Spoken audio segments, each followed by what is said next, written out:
बिस्मिल्लाहिर्रहमानिर्रहीम।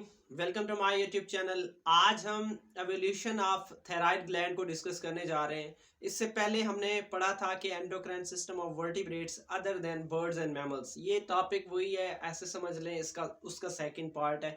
आपको पता है कि हमारा वाइट बोर्ड छोटा है तो इस वजह से पूरा लेक्चर इस पे नहीं आ सकता। ओके, तो उसका सेकंड पार्ट अभी डिस्कस करने जा रहे हैं और उससे पहले मेरे चैनल को अपने चैनल को सब्सक्राइब लाजमी करना है। ओके, मेरा नहीं है, अपना है, क्योंकि ये कंटेंट आप लोगों के लिए। ओके, तो चले हम इस टॉपिक को डिस्कस करते हैं। देखो, आप लोगों ने एंडोक्राइन सिस्टम पढ़ा था। आई होप आप लोगों को याद होगा कि इसमें एंडोक्राइन सिस्टम एक ऐसा सिस्टम है जिसमें डक्टलेस, मतलब कोई स्पेशल डक्ट मौजूद नहीं होती फॉर इट्स सेक्रीशन। ठीक है, मतलब अपने हार्मोन ये किसी स्पेशल डक्ट के जरिए रिलीज नहीं करता, ये ब्लड के जरिए रिलीज करता है। मतलब ब्लड में अपने हार्मोन रिलीज करता है, वो ब्लड से स्पेसिफिक टारगेट सेल पर जाती हैं और वहां जाके इफेक्ट करती हैं।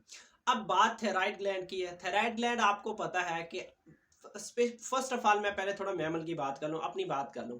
आपको पता है कि थायराइड ग्लैंड हमारे इस नेक रीजन में मौजूद होता है। ठीक है, और दो लोब्स होती हैं, एक इस साइड पे एक इस साइड पे। ठीक है, अब इसका फंक्शन ये होता है कि ये थायरॉक्सिन रिलीज करता है। ठीक है, थायरॉक्सिन के अलावा कैल्सिटोनिन भी रिलीज करता है।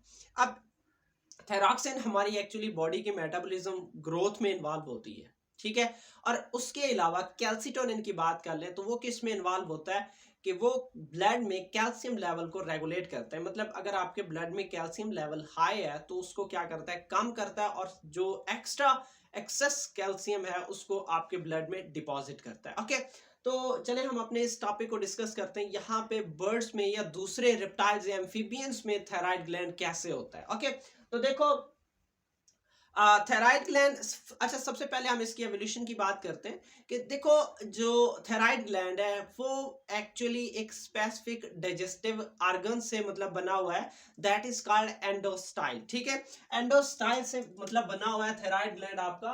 कि थायराइड ग्लैंड एक्चुअली किससे बना हुआ है, evolve from pouch like structure. उस पाउच लाइक स्ट्रक्चर को हम किसका नाम देते हैं, एंडोस्टाइल का नाम देते हैं। ठीक है, कि thyroid gland is evolved from a pouch like structure that is called endostyle।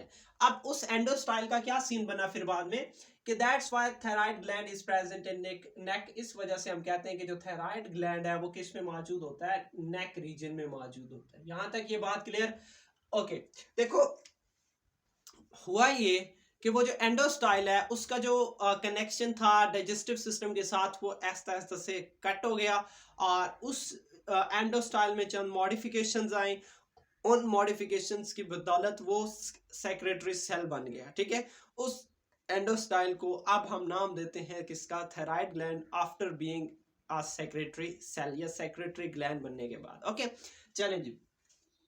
Lost its connection with the neck लिखा हुआ है, sorry, that is digestive system. Okay, ये मार्कर खराब है, ये जस्ट मैंने लिखने के लिए लिया हुआ है वो उसके लिए। ठीक है, कि डाइजेस्टिव ग्लैंड के साथ उसने क्या किया कि अपना कनेक्शन खत्म कर दिया और चेंज किस में हो गया, चेंज इनटू थायराइड ग्लैंड, और थायराइड ग्लैंड में चेंज हो गया। ओके, यहाँ तक बात क्लियर है कि फर्स्ट ऑफ ऑल के थायराइड ग्लैंड नेक रीजन में क्यों मौजूद है। ये क्वेश्चन आपके मिलर एंड हार्ले जोलॉजी में दिया हुआ है, तो आप इसे इसका ये जवाब दे सकते हैं कि because thyroid gland is evolved from the endostyle, so endostyle was present in the neck region। okay, got it।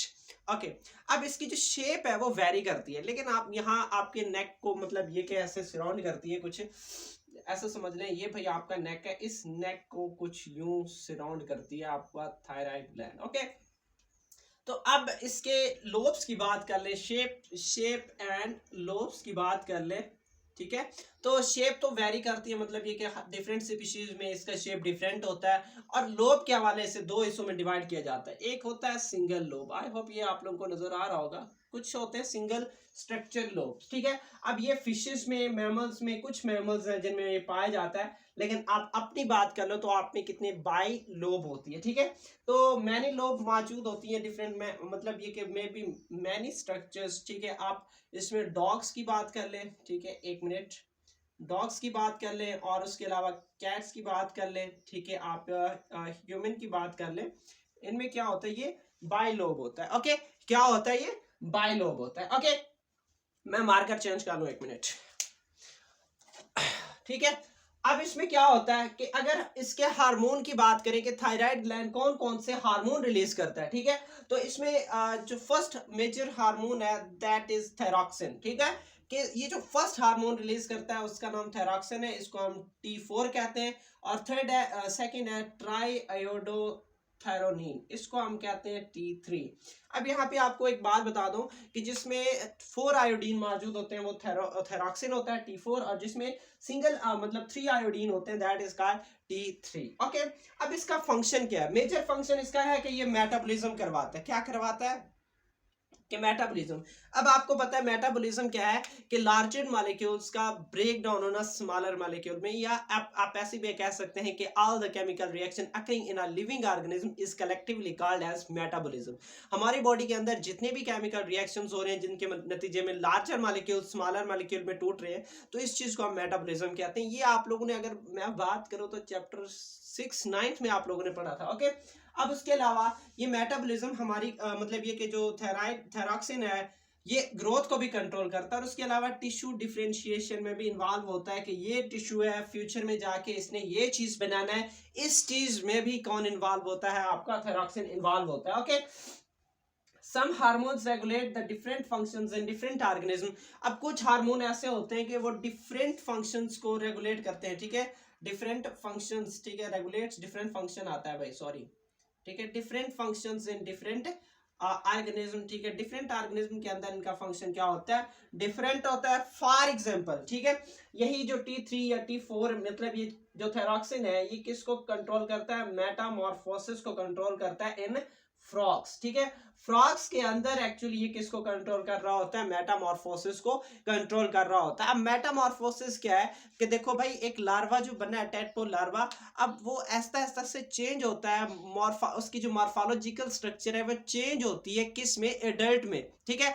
अब एक लार्वा से लेकर जो एक एडल्ट बनता है उसके दौरान जो स्टेप्स या सीरीज ऑफ चेंजेस होती हैं, ठीक है, उसको हम किसका नाम देते हैं? मेटामॉर्फोसिस का नाम देते हैं, ठीक है। से लेकर जो मतलब एडल्ट में जो चेंजेस होती हैं उन सारे चेंजेस को हम कलेक्टिवली किसका नाम देते हैं?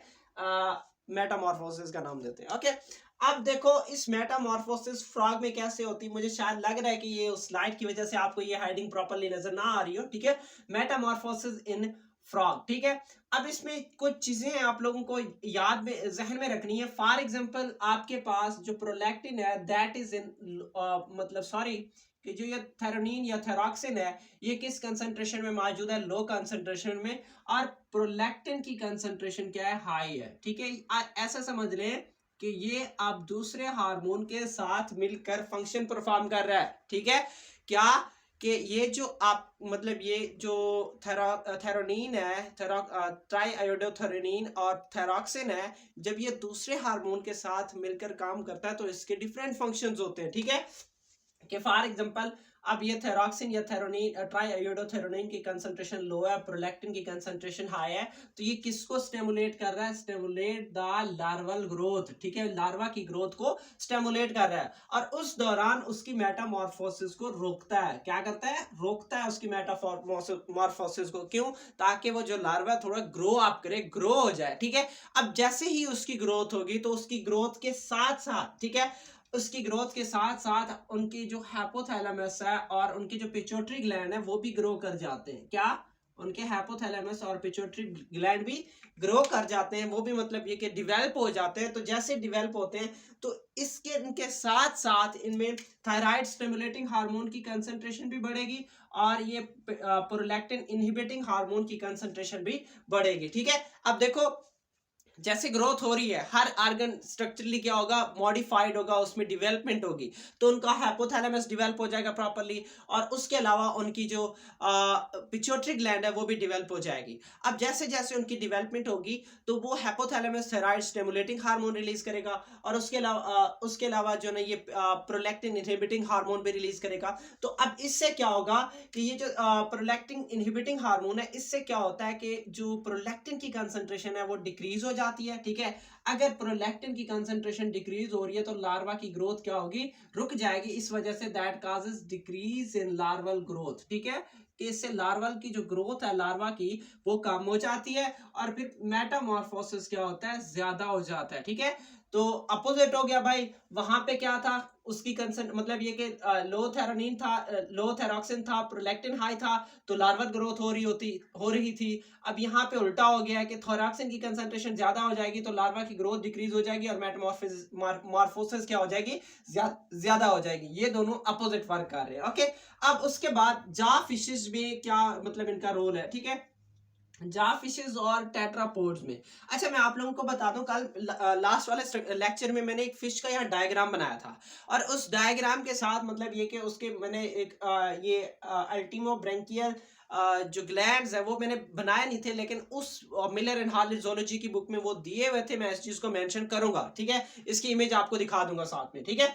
तो अब उसमें क्या होता है कि अल्टीमो ब्रेंकियल ग्लैंड्स मौजूद होती हैं। अब ये जो अल्टीमो ब्रेंकियल ग्लैंड्स हैं ये क्या करती हैं, ठीक है, ये वेंट्रल फॉर्म वेंट्रल एसोफेगस, मतलब ये एसोफेगस के वेंट्रल साइड पे मौजूद होती हैं। ओके, ठीक है, फॉर्म वेंट्रल टू एसोफेगस, ये एसोफेगस के वेंट्रल साइड पे होते हैं।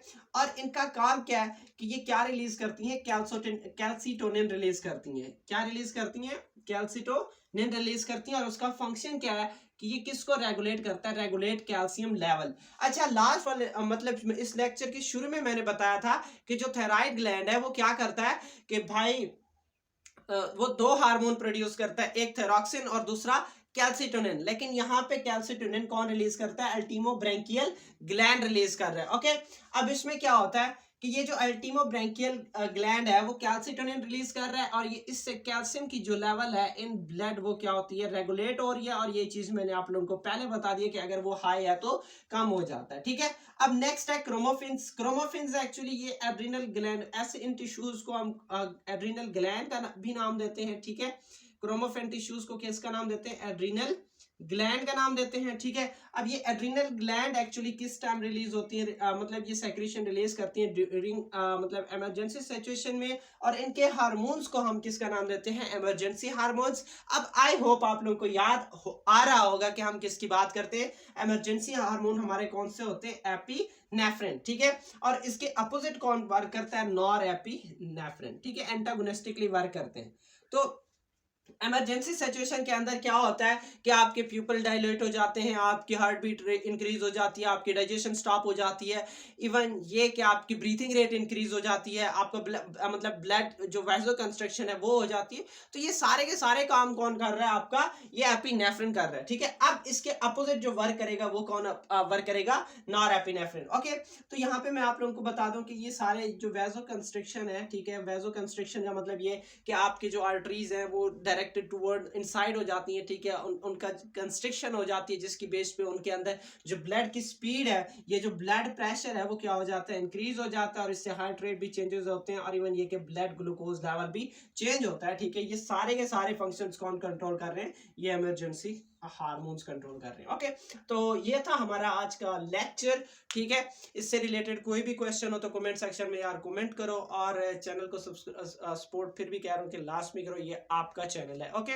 और एक चीज ये है कि यार आपको पता है कि ये जनवरी 2024 आपको पता है कि सबको पता है कि ये बड़ा सही नहीं गुजर रहा, ठीक है, क्रिटिकल कंडीशन है। ओके, तो इस वजह से लाइट तो है, फ्लैश लाइट भी आना है, लेकिन सूरज की रोशनी नहीं पहुंच रही, जिसकी बेस पे यहाँ पे ब्राइटनेस कम है, तो एडजस्ट कर लीजिएगा। ओके, तो इंशाल्लाह मिलते हैं नेक्स्ट वीडियो में, तब तक इजाजत चाहता हूँ। ओके, अल्लाह हाफिज।